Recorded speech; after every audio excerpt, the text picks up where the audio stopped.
Dear respected brothers, you will find in your lives that there are times where you will be going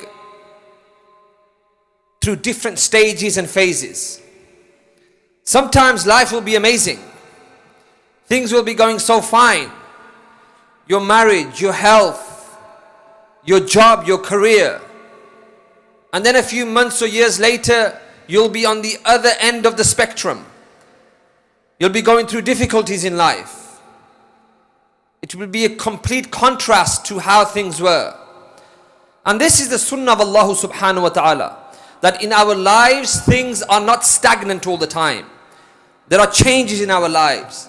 There are highs and lows. There are ups and downs. There are peaks and troughs. And this is what makes Allah subhanahu wa ta'ala our creator, showing us His capability of governing and controlling everything. So much so that our lives have so much fluctuation. Nothing is stagnant. Today's khutbah, I'm going to share with you prophetic advice that falls onto 5 stages in life that many of you will be going through. In a hadith narrated by Abdullah ibn Abbas radiyallahu ta'ala anhuma, collected in the Mustadrak of al-Hakim, he came across the Messenger sallallahu alayhi wasallam giving some advice to a man. The Messenger sallallahu alayhi wasallam said, "Ightanim khamsan qabla khams." Take advantage of 5 before 5. 5 stages in your lives. 5 phases that you will go through before they come onto the side where it's going to be difficult. We begin with the first one. Shababaka qabla haramik. Take advantage of your youth before old age. How many times do we see this? That in our youth, and youth, like I mentioned before, I think I've mentioned this many times on this minbar.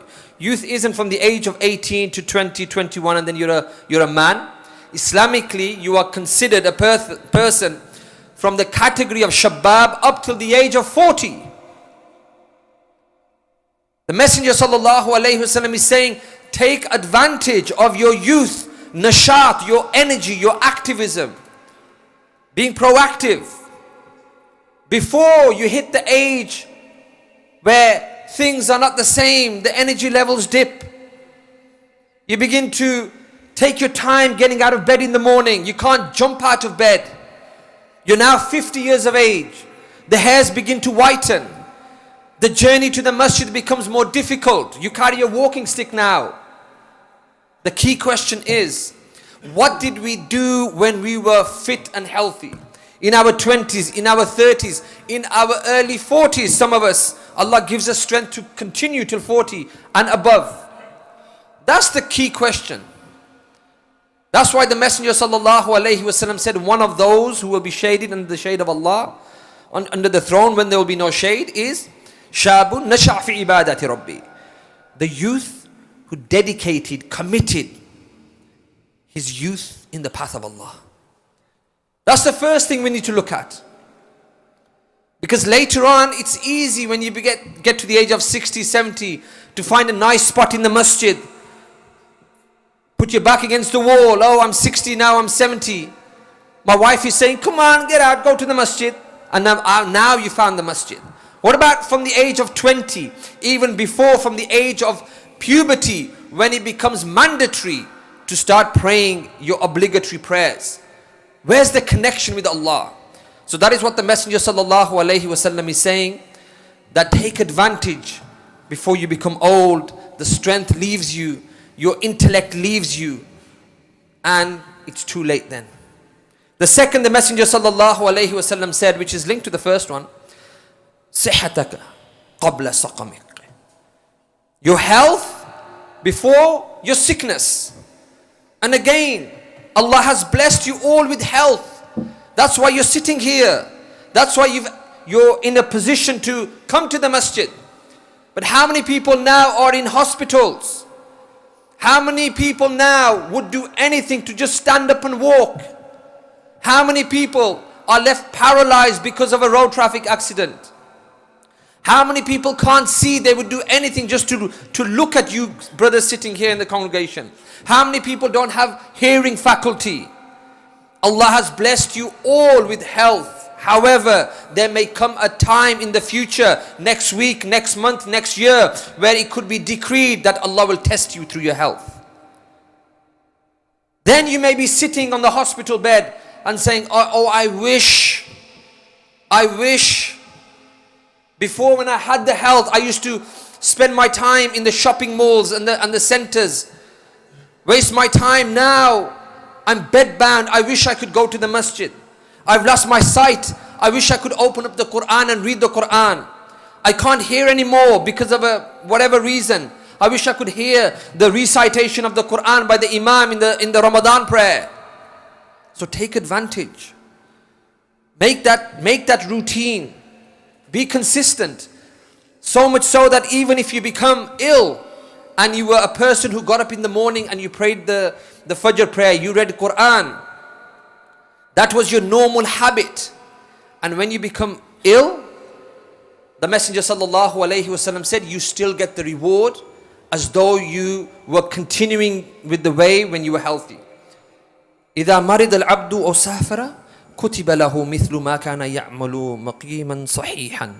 The hadith in Bukhari.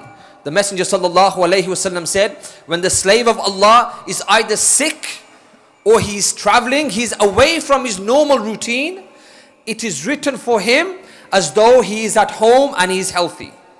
Whatever your normal pattern is, if you are praying 5 times a day, if you are doing good things, and if you are then taken away from that routine, you have to go and travel somewhere, or you fall ill, you still get the reward. So that's the second. Take care of your health before sickness. The third, غِنَاءَكَ قَبْلَ فَقْرِكَ. Your wealth before poverty. You have money now, but how are you investing in the money? How are you saving for a rainy day? Sometimes we live in this country and we are, wallahi, this is a ni'mah. We're blessed to be living here. When I travel the world, I see the poor people in the poor countries. They would do anything to enjoy the blessings that we have here. And one of the blessings is that we have easy access to money and wealth. And we tend to blow the wealth on many occasions. We tend to just go around spending sporadically, not saving for an occasion where Allah will again test you and you may lose your wealth.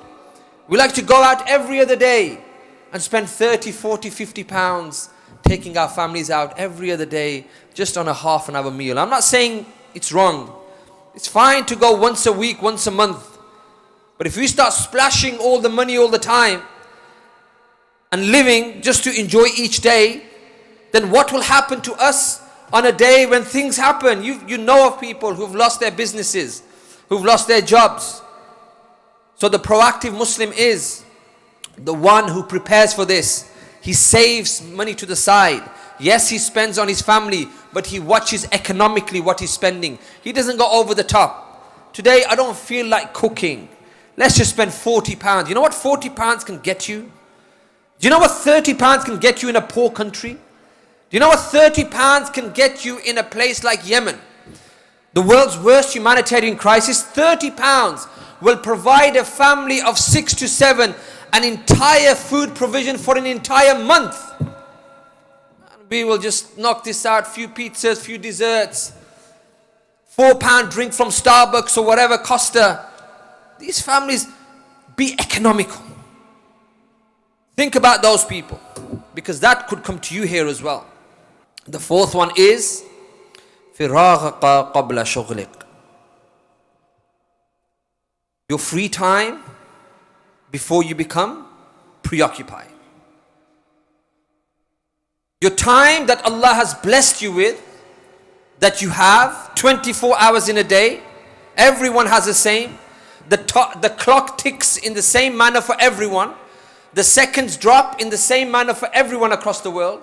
The minutes, the hours go by for everyone since we were placed on this planet.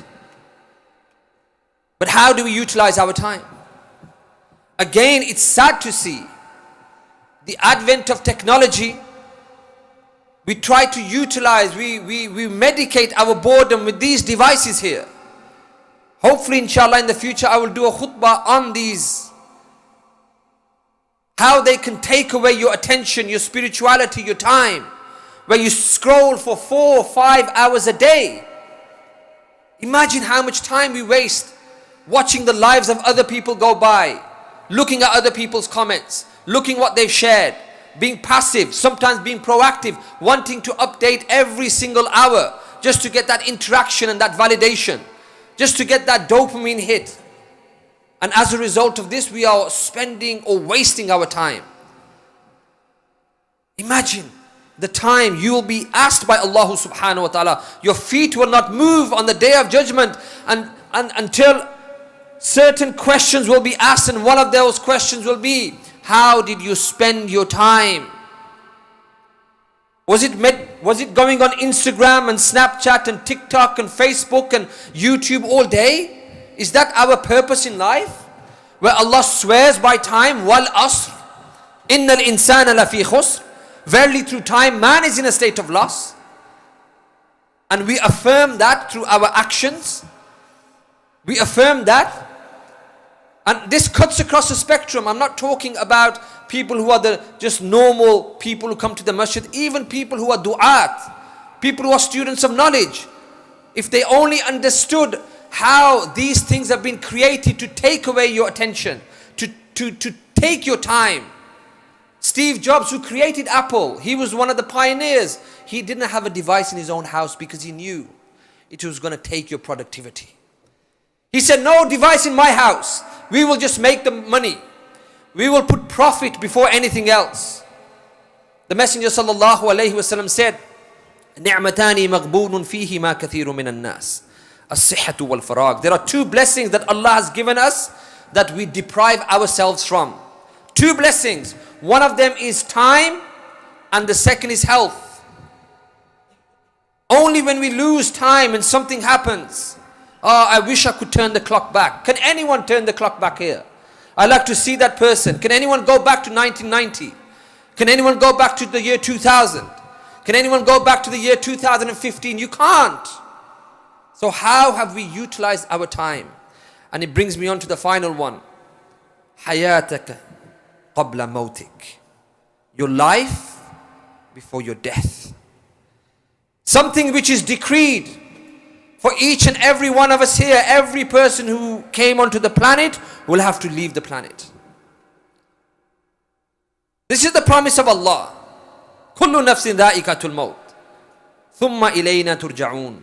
Every soul shall taste death, and then upon to us is your return. Allah is saying, upon to me is your return. How have you prepared for death? Last few days we buried a close friend, 37 years of age. Cricketer, played cricket for 15, 20 years of his life. Caught COVID. 2 weeks he spent in Birmingham Heartlands Hospital, ICU. And then Tuesday evening he died. Wednesday we buried him. He's now in the realm of the barzakh. He's in the other realm. We ask Allah subhanahu wa ta'ala to forgive him and have mercy on him. But imagine if that was us as well. The first thing we would want to do to come back is, Ya Allah, give us more time. I want to do good deeds. Ya Allah, send me back. Ya Allah, it's going to be too late. So I want to conclude by saying, take that advice that the Messenger sallallahu alaihi wasallam gave to the man. Take the advice, take advantage of 5 before 5. Some of these will be reversible, some will be irreversible. The reversible ones are maybe your health. If you get ill for a year or 2, your health may come back. Your wealth, if you lose your wealth for a few years you struggle, but Allah might bless you in the future. But some of these are irreversible. Your youth you can't go back. The time that you lost, you cannot bring it back. You can't go into a time machine. And when you die, there is certainly no way you can come back. I pray Allah subhanahu wa ta'ala allows us to follow and implement the prophetic advice. of the Messenger sallallahu alaihi wasallam.